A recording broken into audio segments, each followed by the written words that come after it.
Okay, so in this video today I'm going to be doing many different types of blending methods and show you the results. We're going to be doing some blending with some Faber-Castell polychromos using some OMS and some brushes. We will also be doing some aquarella with some water and some Q-tips and swabs and some water brushes. We'll be using these different methods for blending to show you the results and the technique, as well as so you can on different paper types, so you can see what it would look like on different paper. And what I'm doing here is, first I'm taking a blue Faber-Castell and I'm just putting in a good circle pattern. I'm putting down a good swatch of color down on the paper with that blue pencil, and you want to make sure it has a good sharp point so that you're getting lots of pigment on the paper. And then I'm going to take a lighter color and do another swatch next to it, and then I'm going to slowly blend that swatch into the edge of the other swatch.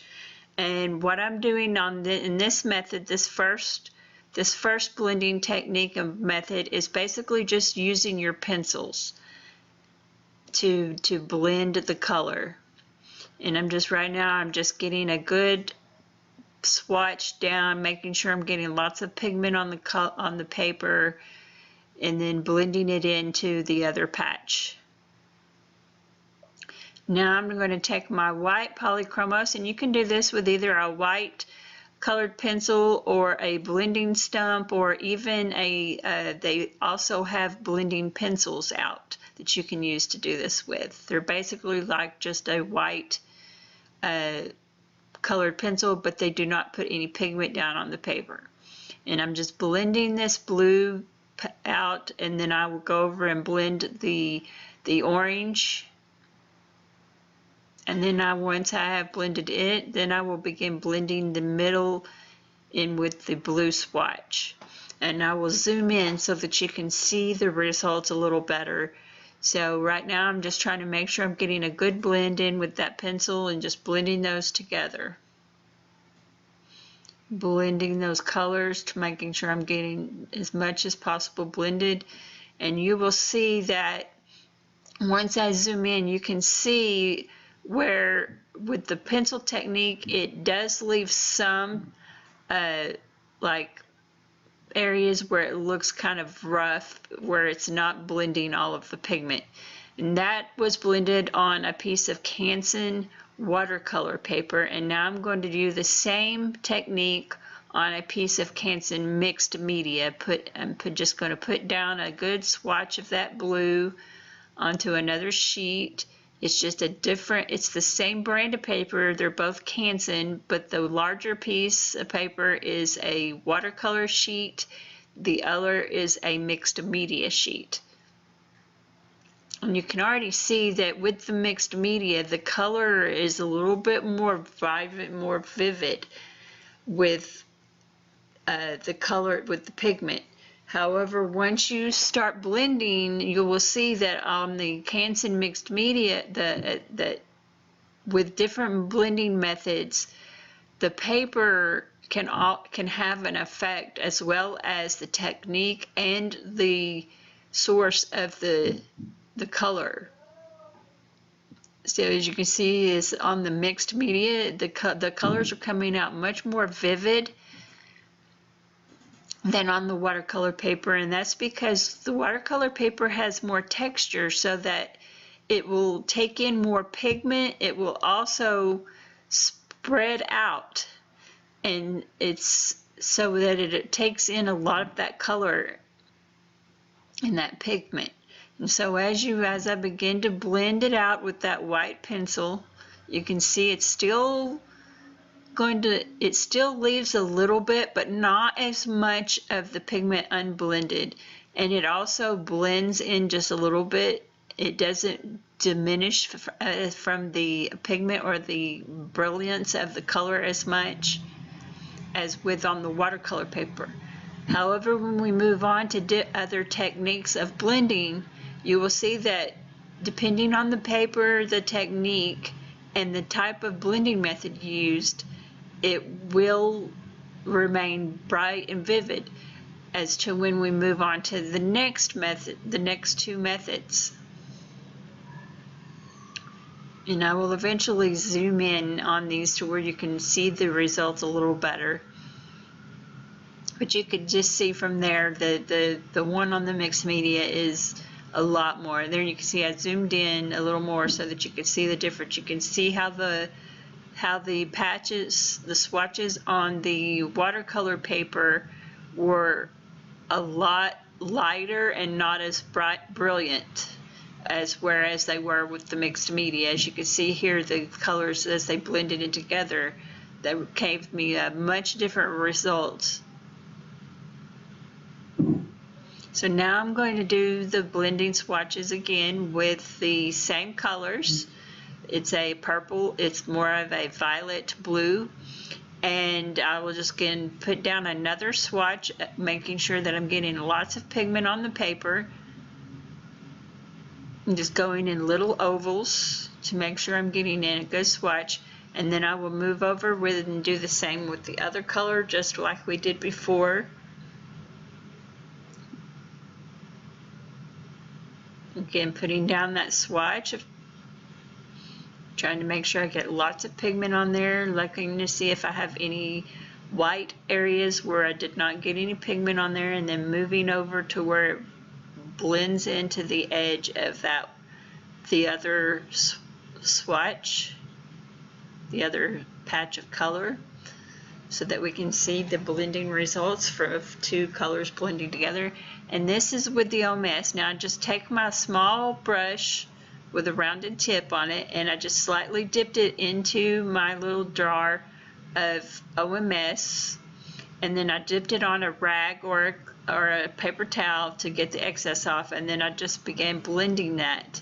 And you can see how much with the OMS, even though this is a sheet of watercolor paper, with the OMS it makes, even though the colors as I was putting them down were not very bright, as I blend them with this OMS, it begins to darken up those colors and bring out that brilliance and the color saturation in the pigment.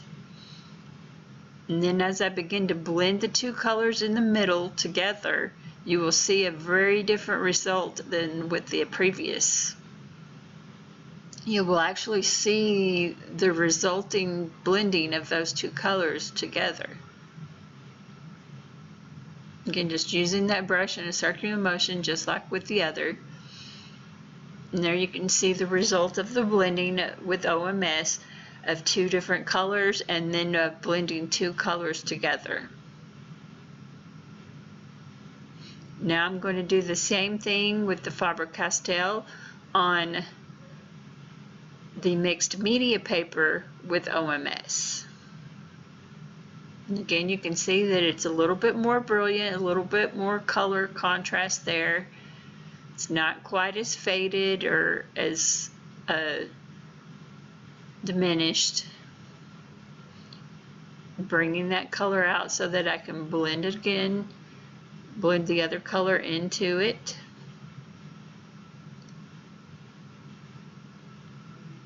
Again, putting down my other swatch of color, bringing it over to where it kind of intersects with the other.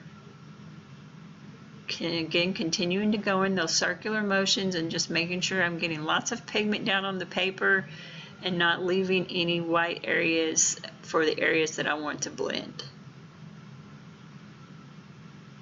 Again, getting that brush and getting some OMS and cleaning off the excess on a rag or a paper towel, and then begin blending it. And you can see that with the mixed media paper, because it doesn't have quite as much texture to it, it kind of pulls some of that color off of it. So with the OMS, it actually dulls the color slightly instead of making it more brilliant, because it's actually pulling some of the pigment off of the paper, because there's not much there's not much texture or teeth to the paper for it to hold that pigment. and you can see the areas where it pulled it off because there's patches where the color is a lot lighter, and you can see there in the middle where it blended together.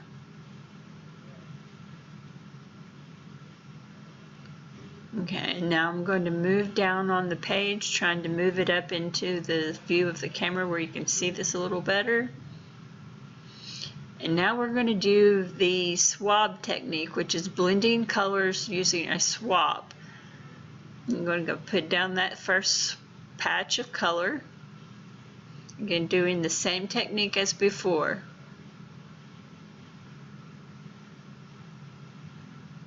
Just continuing to put down, make sure you got good coverage, good pigment on the page, getting a lot of that white covered, because if you don't have enough pigment, it's not going to cover it and it's not going to blend well with any medium that you use.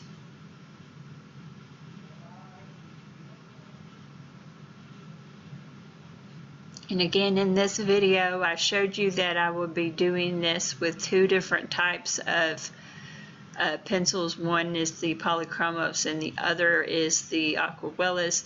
However, to cut this a little shorter and to not make it quite as long, I decided to split this into actually two videos, one for the polychromos and one for the aquarellas. So in my next blending video, I will show you the same techniques using the aqua Faber-Castell not polychromos, but the aquarellas, which is just another way of saying watercolor pencils. Okay, again, just continuing to use that Q-tip to rub in circles to blend that color out. Again, you can see it's giving it quite a sheen, making it nice and shiny, but it did still leave quite a bit of fuzziness to the picture because it didn't quite blend. Also, it was pulling a lot of the pigment off of the paper.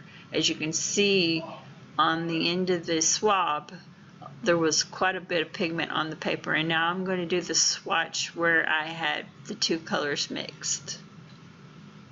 And as you can see, it doesn't really blend the two colors together very well. You can just barely see the lighter swatch showing through the darker swatch in certain areas because it did not blend very well. Now I will move over to the mixed media paper and show you the same results on the mixed media.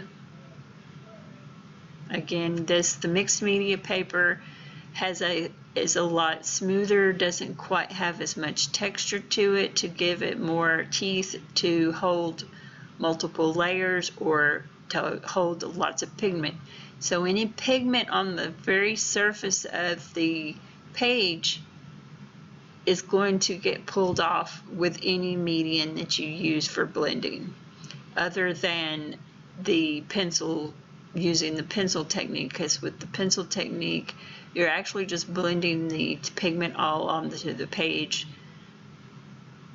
and you don't have anything that is pulling it off. Okay, putting that second color down on that mixed swatch below, and now I will take the swab and blend the two tops, and you will see how when I'm done, not only is it pulling pigment off of these because there's not much tooth to the paper for holding on to the pigment, it's pulling pigment off as well as it's leaving the kind of grainy look to certain parts of the swatch because it's not really blending the whole thing. And with this technique, I was having to apply quite a bit of pressure to get it to blend. I did have to apply some pressure when using the pencil method, using a blending pencil or another plain white colored pencil to blend. However, not as much as with the swap.